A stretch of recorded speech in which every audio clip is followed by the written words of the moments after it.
সম্ভবত নির্বাচন খুব তাড়াতাড়ি ওনারা করবেন না।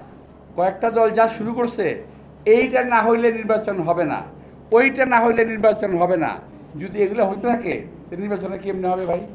জনগণের প্রত্যাশা অনুযায়ী এই নির্বাচন কমিশন নির্বাচন দেবেন এবং ডক্টর ইউনূস সাহেব বলেছেন ডিসেম্বরে না হোক জুনে হবে।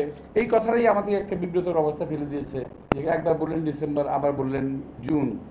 আমি শ্রদ্ধেয় ইউনূস সাহেবকে বলতে চাই, এটার জন্য আপনি দায়িত্ব বহন করেন না। আপনি ডিসেম্বরে বলার পরই আপনার অন্য একজনকে বলে দিল জুনে, পরে আপনি এটা এন্ডোর্স করলেন। কিন্তু এই যে বিষয়টা, এর মধ্যে আমি বেশ ভালো একটা সন্দেহ করার মতো যথেষ্ট যুক্তি আছে যে এই নির্বাচনটা যেন না হয়। আমি বিশ্বাস করছি না, আমি আশা করছি। একটা কথা আছে ইংরেজিতে, hope for the best, think for the West.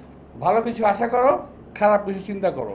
খারাপ কথা চিন্তা করে ভালো কিছু আশা করো। আমি ভালো কিছু আশা করি, খারাপটা ভাবে এইভাবে সম্ভবত নির্বাচন খুব তাড়াতাড়ি ওনারা করবেন না।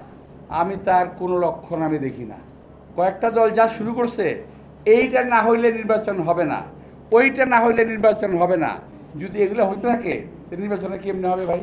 কেউ কেউ বলেই ফেলেছেন যে আমরা নির্বাচনে যাব না।